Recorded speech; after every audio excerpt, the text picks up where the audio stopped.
Hello, I am Adhar Barua. Today I am going to discuss about voice tense. Voice tense আমি present continuous আৰু present perfect এই ভাগ দুটা সম্পৰ্কে আলোচনা কৰিম। Present continuous tense কেনেকৈ এক্টিভৰ পৰা পেছিভলৈ নিব পাৰি নাইবা পেছিভৰ পৰা কেনেকৈ এক্টিভলৈ আনিব পাৰি। ঠিক তেনেদৰে present perfect continuous tense পেছিভৰ পৰা এক্টিভলৈ নিয়াৰ নিয়ম কি নাইবা এক্টিভৰ পৰা পেছিভলৈ নিয়াৰ নিয়ম কি সেই কথা সম্পৰ্কে আমি আলোচনা কৰিম। এটা বৰ্ডলৈ আহা। Here I have written some examples. ইয়াত মই কেইটামান উদাহৰণ লিখিছোঁ and examples are of present continuous tense. আৰু এই গোটেইকেইটা উদাহৰণ আমাৰ present continuous tenseৰ। প্ৰথম বাক্যটো আমাৰ এক্টিভত আছে। এই বাক্যটো মই মাতি দিছোঁ, তোমালোকে ধুনীয়াকৈ শুনিবা, তাৰপিছত মই বুজাই দিম। বাক্যটো হ'ল they are building a house. তেওঁলোকে ঘৰ এটা বনাই আছে। এই বাক্যটো present continuous tenseত আছে। প্ৰেজেণ্ট কণ্টিনিউছত থকা বুলি এইকাৰণে কৈছোঁ, বাক্যটোত অক্সিলাৰী ভাৰ্ব আছে প্লাছ ভাৰ্বটো আমাৰ প্ৰেজেণ্ট পাৰ্টিচিপল ফৰ্মত আছে।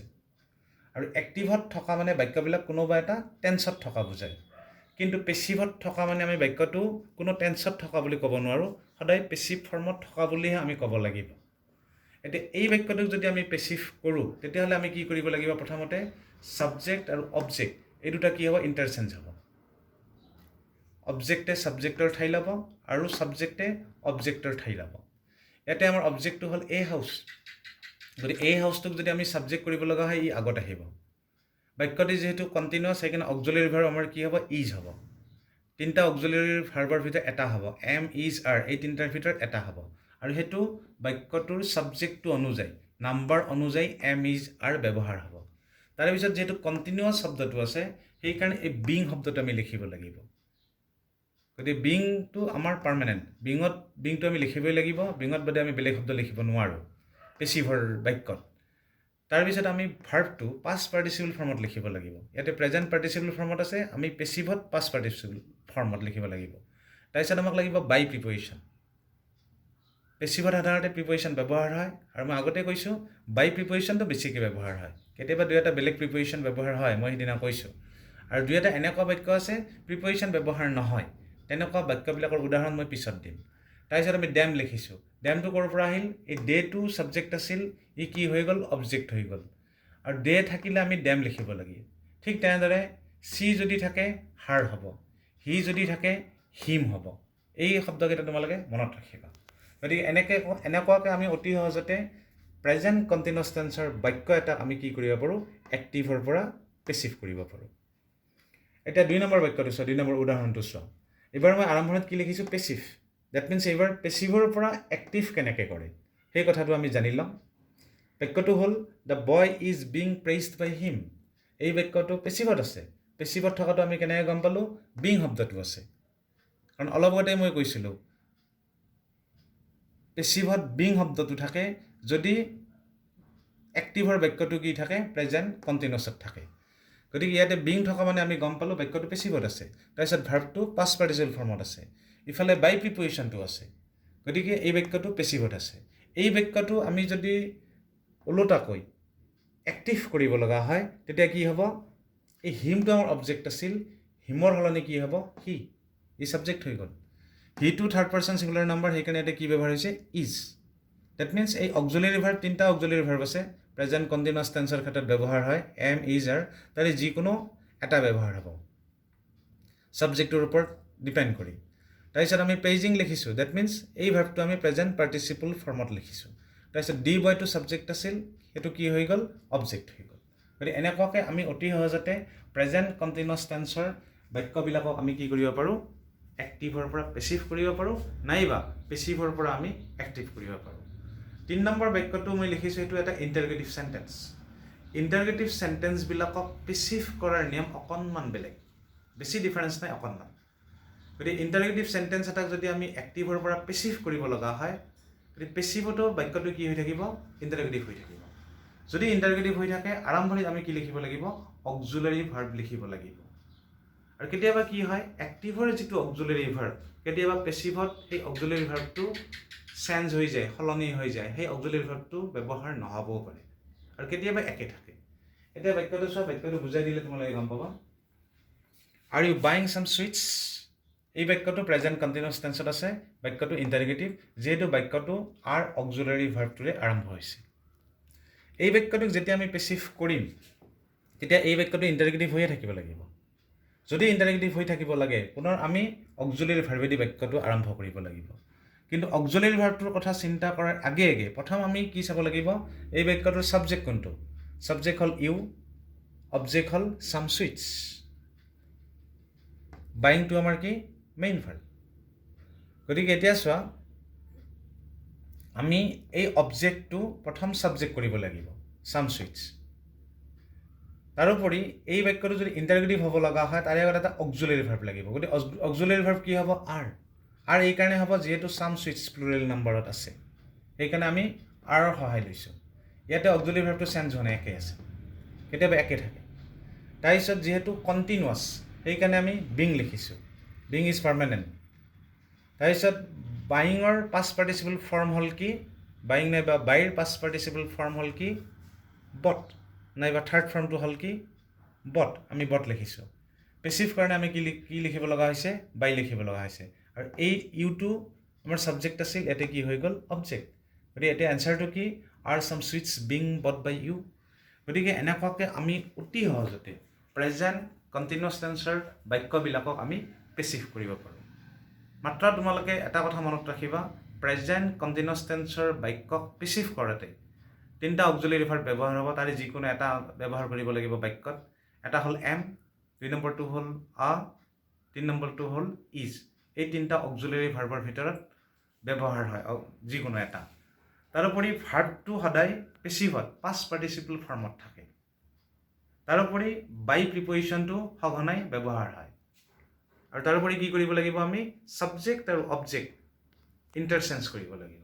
ছাবজেক্টটো অবজেক্ট হ'ব পেচিভত, আৰু অবজেক্টটো পেচিভত গৈ কি হ'ব ছাবজেক্ট হ'ব। এতিয়া আমি আহোঁ প্ৰেজেণ্ট পাৰফেক্ট টেন্সলৈ। প্ৰেজেণ্ট পাৰফেক্ট টেন্সটো প্ৰেজেণ্ট কণ্টিনিউৱাছ টেন্সতকৈ আৰু বেছি সহজ। তোমালোকক বুজাই দিলে তোমালোকে এতিয়া গম পাবা। হিয়াৰ অলছ' আই হেভ ৰিটেন চাম এক্সাম্পলছ। ইয়াতো মই কেইটামান উদাহৰণ লিখিছোঁ। প্ৰথম উদাহৰণটো কি, মই মাতি দিছোঁ বাক্যটো, Partha has written these letters. পাৰ্থই এইবিলাক চিঠি লিখিছিল, নাইবা লিখিছে। লিখিছিল নহ'ব, লিখিছে, যিহেতু প্ৰেজেণ্ট পাৰফেক্ট। গতিকে এই বাক্যটোক যদি আমি পেচিভ কৰিব লগা হয় তেতিয়া কি হ'ব, এই দিজ লেটাৰ্ছ এইটো আমাৰ কি অবজেক্ট। এই অবজেক্ট কেতিয়াবা দুটা শব্দ লগ হৈ এটা অবজেক্ট হ'ব পাৰে। গতিকে ইয়াতে দুটা শব্দকে আমি অবজেক্ট বুলি ক'ম। এই দুটা শব্দ আগত আহিব, দিজ লেটাৰ্ছ। যিহেতু প্লুৰেল নাম্বাৰ সেইকাৰণে কি হৈছে, হেভ হৈছে। কাৰণ সেইদিনাই মই কৈছোঁ পাৰফেক্টক যদি আমি পেচিভ কৰিব লগা হয় হেজ নাইবা হেভ হ'ব। আৰু যদি পাষ্ট পাৰফেক্ট হয়, প্ৰেজেণ্ট পাৰফেক্টৰ ক্ষেত্ৰত হেজ আৰু হেভ হ'ব। আৰু যদি পাষ্ট পাৰফেক্ট হয় তেতিয়াহ'লে হেড হয়। কিন্তু যিয়ে নহওক এইটো যিহেতু প্ৰেজেণ্ট পাৰফেক্ট আছে, ইয়াতে হেজ নাইবা হেভ ব্যৱহাৰ কৰিব লাগিব। প্লুৰেল নাম্বাৰ থকাৰ কাৰণে আমি ইয়াতে হেভ ব্যৱহাৰ কৰিছোঁ। পাৰফেক্টৰ আৰু এটা বৈশিষ্ট্য কি, বিন শব্দটো লিখিব লাগিব। বিনটো আমাৰ ক'ৰ পৰা আহিল, বি ৱাজ বিন। পাৰফেক্ট কাৰণে বিন শব্দটো হৈছে। ইয়াতে যেনেকৈ কণ্টিনিউৱাছ কাৰণে বিং হৈছিল, ING যোগ হৈছিল, ইয়াতে বিন হৈছে। তাৰপিছত ভাৰ্বটো আমি পাষ্ট পাৰ্টিচিপল ফৰ্মত নাইবা থাৰ্ড ফৰ্মত লিখিব লাগিব।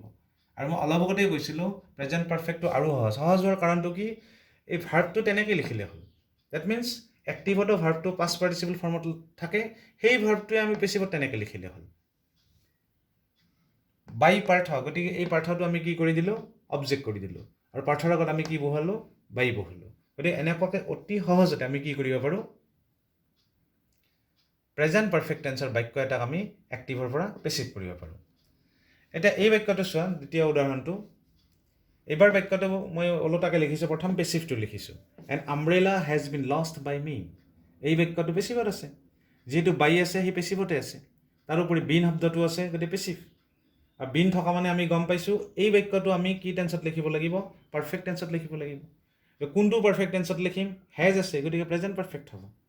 কাৰণ হেজ আৰু হেভ প্ৰেজেণ্ট পাৰফেক্টত ব্যৱহাৰ হয়। গতিকে এই বাক্যটো যদি আমি লিখোঁ নাইবা এনচাৰ কৰোঁ, কি হ'ব, আই হেভ লষ্ট এন আমব্ৰেলা। গতিকে এইটো এক্টিভ হৈ গ'ল। আৰু এই বাক্যটো এতিয়া কি টেন্সত থকা বুলি আমি ক'ব পাৰোঁ, প্ৰেজেণ্ট পাৰফেক্ট টেন্সত থকা বুলি এতিয়া ক'ব পাৰোঁ।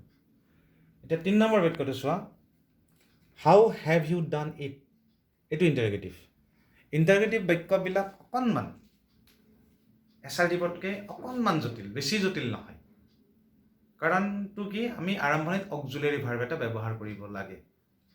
আৰু অক্সিলাৰী ভাৰ্বটো আমি যিটো ছাবজেক্টটোৰ ওপৰত নিৰ্ভৰ কৰি তেনেকুৱাহে অক্সিলাৰী ভাৰ্ব আমি লিখিব লাগিব।